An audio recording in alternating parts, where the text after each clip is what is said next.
Effect पड़ते हैं हमारे किस पर, effect of the globalisation on consumer. इसके पहले हमने क्या देखा था, shortcomings of the WTO देखेंगे, डब्ल्यूटीओ में कैसे कमियां क्या हैं, क्योंकि किसकी सुनता है, डेवलप कंट्रियों की सुनता है। और वो डेवलप कंट्री जो डेवलपिंग कंट्री हैं वो बेचारी क्या करती हैं, उनको मजबूर किया जाता है कि आप क्या करें, ट्रेड बैरियर्स को ख़त्म करें अपने। तो यहाँ पर क्या है, इसी के पास डिस्कस, अब हमारा नेक्स्ट टॉपिक क्या है, तो ये सब देख शॉर्ट कमिंग्स देख चुके थे हमने। तो इफेक्ट ऑफ ग्लोबलाइजेशन है कंज्यूमर देखेंगे। इफेक्ट क्या होता है कंज्यूमर पे ग्लोबलाइजेशन का, देखो ग्लोबलाइजेशन है कहता है फेल्ड ब्रॉड एक्सप्लोट, कहता है एक्सप्लोजन ऑन, कहता है ब्रांड्स ऑफ मार्केट। इसने क्या कर दिया, बहुत सारे ब्रांड्स का यानी कि एक्सप्लोटेशन हो गया है। बहुत सारे ब्रांड हमें क्या मिल जाते हैं एक ही तरह के, उसमें अगर चॉइस में क्या हो जाता है, एक्सप्लोर कर दिया पूरी तरह से। एक्सप्लोर मतलब क्या था, एक्सप्लोजन हो गया, भरे पड़े हैं कह सकते हैं इस तरह। तो किस कंज्यूमर को क्या हुआ, फायदा हुआ।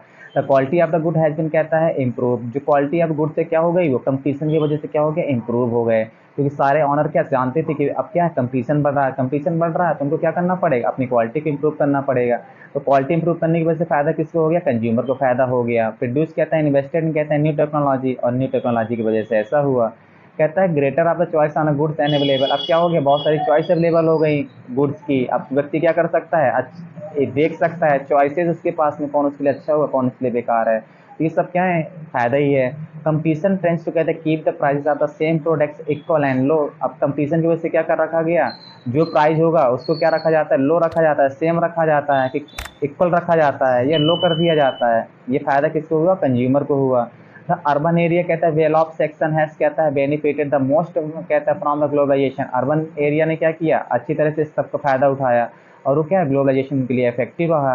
दे कैन नाउ, कहता है एंजॉय द बेटर लाइफ। वो क्या कर रहे हैं, अच्छी लाइफ जी रहे हैं। तो ये ऐसे क्वेश्चन भी एग्जाम में पूछे गए हैं कि ग्लोबलाइजेशन का कंपटीशन अमंग द प्रोड्यूसर, यानी कि क्या फायदा होगा कंज्यूमर का। इस ये भी क्वेश्चन आता है एग्जाम बोर्ड में। अब देखो हमारा नेक्स्ट जो 9th है वो क्या है, इफेक्ट ऑफ ग्लोबलाइजेशन हम, कहते हैं इंडियन इकोनॉमी। इंडियन इकोनॉमी में ग्लोबलाइजेशन का क्या इफेक्ट पड़ा, तो कहते हैं इम्पैक्ट ऑफ द ग्लोबलाइजेशन, कहता है मिक्स ऑफ गुड्स एंड, कहता है had effect among the producer and, कहता है वर्कर्स में इफेक्ट, यानी देखते हैं मिक्स पड़ा होगा। पॉजिटिव इम्पैक्ट देखते हैं क्या हुआ, ग्लोबलाइजेशन है कहता है बेन, देखो इसमें क्या है, इसमें एडवांटेजेस कहता है कंज्यूमर, किसके लिए फायदा हुआ, कंज्यूमर के लिए फायदा हो गया था। सीधर कहते हैं टॉपिक भी तुम्हारे में दिए गए हैं कंज्यूमर वाले में, क्या थी उसको देखेंगे कैसे।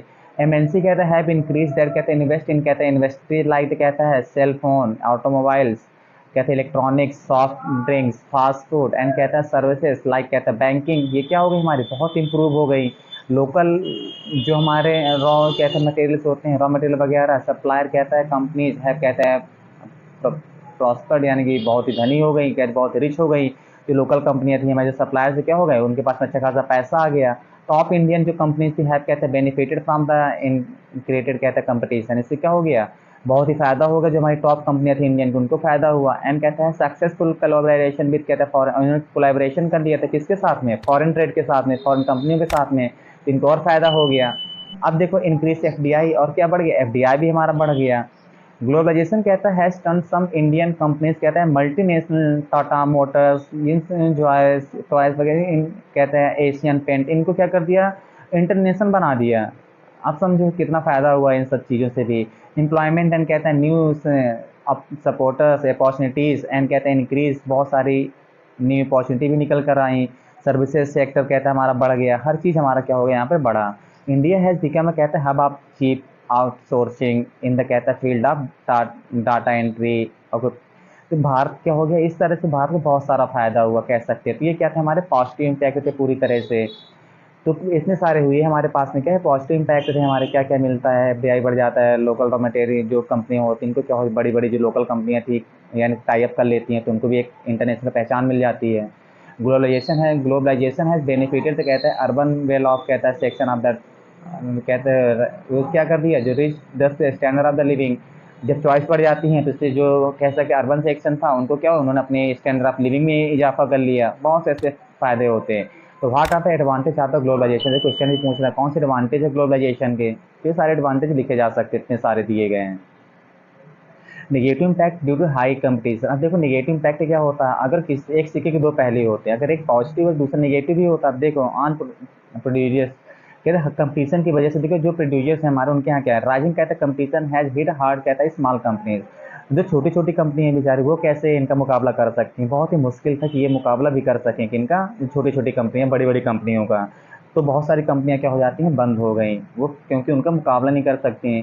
कहते हैं इंडस्ट्रीज लाइक, कहते हैं टॉयज, जैसे सपोज करो एक इंडियन टॉय एक चाइनीज टॉय है, और चाइनीज टॉय क्या कर रहा है, वो अच्छा दिख भी रहा है और लेकिन वो क्या सस्ता है, क्योंकि टेक्नोलॉजी से बना करके भेजा गया। और इंडियन टॉय से मुकाबला करने के लिए अगर चाइनीज टॉय के बराबर रख दिया जाता है तो इंडियन टॉय क्या हो जाते हैं, फेल हो जाते हैं। तो लोग किसको खरीदते हैं, चाइनीज टॉय को खरीद लेते हैं। देखा ही भी होगा, दीपावली वगैरह कुछ भी आती है तो क्या हो जाती है, सब चाइनीज आइटम में क्या हो जाता है, बोलबाला हो जाता है। टायर्स, प्लास्टिक, डायरीज प्रोडक्ट्स, कहता है बहुत सारी ऐसी होती हैं जो किसमें हो जाती हैं, कंपटीशन में फेल हो जाती है Indian market. Many industry have, कहते हैं shut down and taken over, तो कहता है बाई एमएनसी, बहुत सारी कंपनियां क्या हो गई, बंद हो गई और किसके द्वारा टेक ओवर कर ली गई, एमएनसी के द्वारा टेक ओवर कर लिया गया। जैसे एग्जांपल आप तो कहते हैं रविंद्र, कहते हैं टेक्स्ट बुक पेज 68 में देखो दिया गया होगा, वहाँ पर बताया गया हो तुम्हारी बुक में। अब देखो ऑन वर्कर्स पे क्या इम्पैक्ट पड़ा इसका। हार्डशिप आप कहते थे वर्कर्स से, कहते हैं इंडस्ट्री, कहते हैं यूनिट्स एंड, कहते हैं सर्विसेज हैव इंक्रीज, इससे क्या हो गया ऑन वर्कर्स में जो हार्डशिप था, अब द कहता है वर्कर्स का इन इंडस्ट्रियल यूनिट्स, कहता है एंड सर्विसेज हैव, कहते हैं इंक्रीज, बढ़ गए और उनसे क्या हो गया, काम का प्रेशर ज़्यादा बढ़ गया। मैनी वर्कर्स हैव, कहते हैं लॉस देयर जॉब, बहुत सारे, क्योंकि अब फैक्ट्रियाँ लग गई तो लोगों ने क्या कर दिया, जॉब छूटने लग गई, क्योंकि सारे काम कौन कर रहा, सारे काम कौन कर देता है, कंपनी का एक मशीन कर देती है उनके काम को। कहते हैं फ्लेक्सिबल पॉलिसी, कहता है टुवर्ड्स द एम्प्लॉयमेंट हैज, कहता है क्रिएटेड, बहुत सारी पॉलिसियाँ बना दी गई जिससे जो एम्प्लॉयमेंट है, कहते क्रिएटेड, कहता है अनसर्टेनिटी ऑफ द जॉब, बहुत सारी कंडीशन लगा दी गई जिससे उनकी जॉब क्या हो गई, अनसर्टेनिटी बन गई, कभी उनको जॉब से निकाला जा सकता है। तो वर्कर्स में ऐसा इम्पैक्ट पड़ता है। लो वेजेस एंड, कहते हैं लॉन्ग वर्किंग आवर्स, उनको कम प्राइस दिया जाता है, कम वेजेस दी जाती है और लंबे टाइम लिए जाते हैं उनसे काम करने के लिए। द वर्कर्स ऑफ द, कहते हैं ऑर्गेनाइज सेक्टर, रिमेंबर द, कहते हैं अनऑर्गेनाइज सेक्टर, तो कहता है जो वर्कर्स होते हैं अनऑर्गेनाइज सेक्टर के, कहता है तो क्या करते हैं हमेशा, रिमेंबर था ऑर्गेनाइज सेक्टर, तो उनको ये डर बना रहता है कि कहीं हमको भी ना ऑर्गेनाइज कर दिया जाए। ऑर्गेनाइज क्या होता है, जहाँ पर अच्छी तरह से दिया जाता है, और अनऑर्गेनाइज क्या होता है, जहाँ पर फिक्स भी कुछ नहीं होता। Example the case of the government workers Sushila, यानी कि सुशीला की जो केस हिस्ट्री दी गई तुम्हारे वहाँ पर ऐसा दिखाया गया है। अब बाकी हम देखेंगे इंडिया का केस क्या है एक्सपोर्टर में, इसको नेक्स्ट लेक्चर पे अपने